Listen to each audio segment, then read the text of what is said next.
Extremely toxic best friend story time. So when I was in 8th grade, there was this boy. And this boy would go around telling almost every girl that he liked her. And I was one of those girls. And he would do stuff with all of us. And there were like 11 of us. So we all hated each other. Especially this one girl, and we're gonna call her Abby. And every time we saw each other, we would be super mean to each other. Well, a year passed, we stopped talking to this kid. And I bumped into her at homecoming and basically apologized. So after that, we became best friends.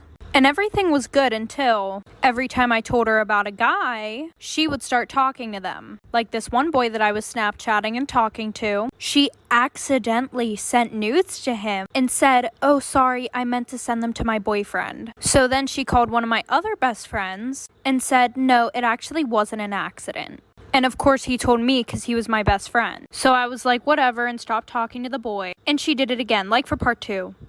This is part 2 of how my boyfriend exposed my nudes to everyone in school.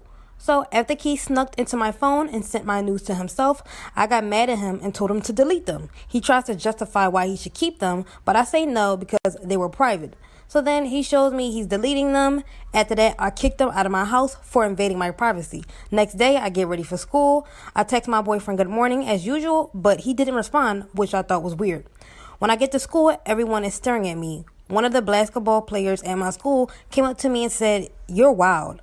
I was like, what? When I get to class, one of the girls sitting in front of the class said, "Girl, you're bold." And I'm still confused. When I sat down at my seat and I opened up my phone, I went through Snapchat, watching everyone's stories, and I saw my nudes on one of Keith's friend's story. After the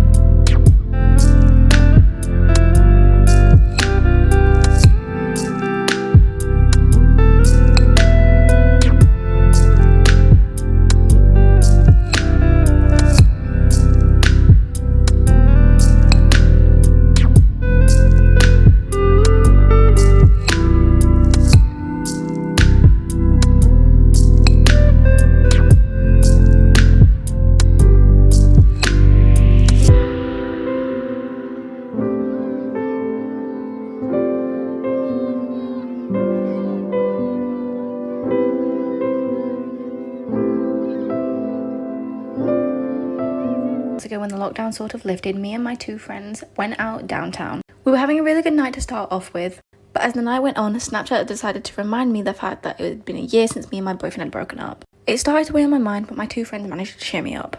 At this point in England, the lockdown wasn't as strict and things weren't closing at 10, so it was about maybe between 12 and 1 at this point. I'm not 100% sure.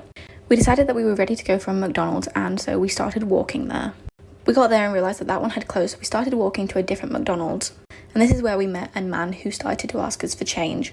None of us carried change, we all had money on card, and so we had to say that we didn't have any. This is the part where he started pleading and begging us for money. Now I'm not going to fit the whole of the story in this, so like for part 2. I almost got shot at a party. Story time. So back when I was 18, one of my homegirls decided to visit me. Keep in mind, I lived about 2 hours away from her. In the ghetto. Gra-ta-ta-ta. Anyway, she gets to my house. We're having a great time. We're chilling, we're vibing. Then one of my friends hits me up and says, "Hey, yo, Kenzie, there's a party tonight. You should slide." So, of course, I tell my homegirl, "Bitch, there's a party. Let's go." My friend was kind of nervous about it because this was her very first party that she's ever went to in her life. So she didn't know if she should go or not. And I was like, "Girl, like, you're going to be with me. You're going to be with Kenzie. Baby, we're going to have a good time." But I also did tell her if she didn't want to go, she can just chill with me and we could drink at the house. She ends up saying, "Fuck it." And we both go to the party. So we Uber to the party. This bitch is fat. There was hella people at this party, but it was lit as hell and everybody was turned the fuck up. Well, anyways, in the front of the house, there was a drug deal going on. And that's when everything goes south. Buckle up for part 2. So when I was little, my mom breastfed me until I was like 2.5. Don't ask questions. But after I was done breastfeeding, we went to this Christmas party. And at this Christmas party, the new Wonder Bra had just come out. And so there was this woman who just got this new Wonder Bra from her husband for Christmas. And she picked me up because she thought I was cute, and she put me on her lap. And when she put me on her lap, I looked at her tits, And in front of the entire party, I told her that she had nice sippies. Story time on how I got paged from my teacher because of my stomach. So my teacher is teaching a lesson on the board, and everything is going perfectly splendid until my stomach starts going and so I can't even leave to go to the washroom because he's still in the middle of his lesson. And then it starts getting louder. And the people at my table were like, and they all started laughing. And then I started laughing with them.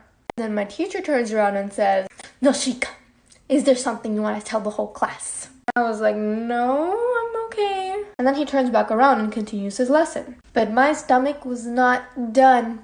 It decided it wanted to go in a second round. And then it started going like before. I don't know why I'm making those sounds, but anyways. And again, everyone at my table turns around and starts laughing at me. So my teacher turns around again. And he's like, "Do you want to tell the class something?" I was like, "Can I just take a walk?" He was like, "Go." Ooh, Baby Yoda, floating in a pod, Baby Yoda. Last year I went to the gyno 'cause I had an infection. And I brought my boyfriend with me for support. And when I got there, my gyno was like, "I have a student shadowing me today, and he's male. Is that okay?" And I was hesitant, but I was too shy to say no, so I said, "Okay." And when he walked in the room, he was so young, he wasn't much older than me and my boyfriend. And my boyfriend was like, "What's good, bro?" And he was like, "What's good?" Like they were at a frat party. And then I had to spread my legs, and all three of them looked at my vagina. 2 of how I got paid by my teacher because of my stomach. So everyone asks me if I'm okay. I am okay. I will be explaining what actually happened. At the time, I barely ate before going to school. So my stomach was always empty. So that's why my stomach kept grumbling, like, I'm gonna stop. And there was so much time until lunch, so I just wanted to get out of the class before it got even louder. I honestly hate when you're in public and your stomach starts doing its thing. Anyways, if you guys want me to share some of your stories, send me a DM and the link is in my bio. Really trying to tell me that there's a real reason for why we're on a floating ball in the middle of something called space? Do you know what space means? Nothing. Okay, explain what the sun is, Mom. Go ahead. It's a big burning ball of gas. Why? A floating ball of gas that if you look at it from 93 million miles away, you could go blind. The fact that people are like, aliens aren't real. You're really gonna say aliens aren't real? Why is that unrealistic? We're literally living on a big ball. That means that the people that are on the other side of the earth are upside down, walking around. This is what happens when you eat Cocoa Puffs for breakfast. What the fuck does that mean? Why do we eat if we just poop it out? When you go to sleep, what's happening? Oh, it's your brainstem thinking about la la la. Where do you go in a black hole? Why don't you look it up? There's such a thing called Google if you don't want to hear it from anyone else. How does Google know? Storytime. My boyfriend tried to kill me so he could have my life insurance money. So I decided to go on Tinder to look for some potential matches. And lo and behold, a guy named Jared was there. He was adorable, he was charming, and we had multiple cell phone calls before deciding to meet. We met at Red Lobster and it was like fireworks. He was so romantic and looked like a 6-foot-something cowboy. He took me to a wildlife bird refuge after dinner and I instantly fell for him. We dated for months and everything was mostly good. However, he was just very pressuring for things. And I didn't want to take things too fast. I was 21 and he was 31. Eventually, this just gave me some bad vibes, so I decided to cut off the relationship. But a few months later, he called me saying that he couldn't forget me. He had been married before and his wife had passed away, so I felt very sympathetic towards him. He had a really nice job, making over $150K a year, and he said that all he wanted to do was take care of me and my child. So I moved in and things were good again. I would wake up in the morning, he would make me coffee, and I would help him with his kids. But I noticed that my weight was starting to go down. And that's when I realized he was putting something in my coffee. Follow me on Insta and stay tuned for part 2. Because I was very sick,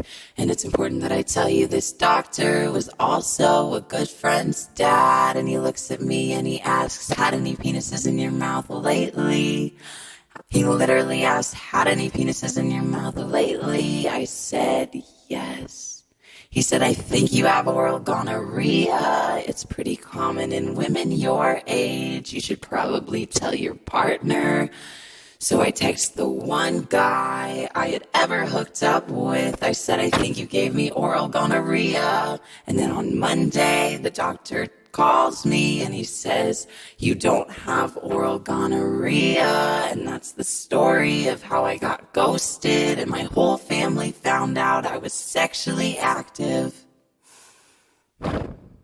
This is why you should always watch videos to the end. In 2003, a woman came home to her apartment to see that her door was unlocked. She went inside, nothing was missing, so she assumed she must have left it open. When it happened a few more times, but still nothing was missing in her apartment, she went out and got a camera, set it up in her apartment aimed at the front door. The next day, her door was unlocked, so she reviewed the footage. She watches in horror as late in the night, her front door opens and in walks this tall, creepy man who looks around and then walks towards her bedroom off camera. She immediately sprints out of her apartment and calls the police, who show up and tell her to go back in her apartment and just try to stay calm, and that they would put an officer right outside her door so she's safe. As she's sitting on the bed, totally traumatized, she realizes something.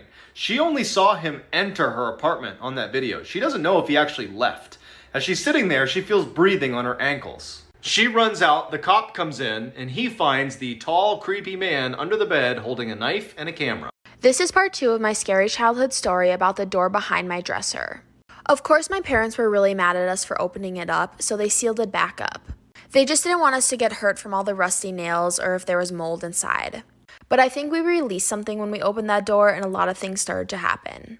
First, I started having night terrors to the point where I would scream at the top of my lungs and not wake up. My parents would have to come downstairs and wake me up and put me back to bed. Then, every single night, I would have this reoccurring dream that me, my mom, and my brother were all at a picnic at the beach. This super old lady would walk up to us and she would take me. She then would lock me up in the room behind my dresser.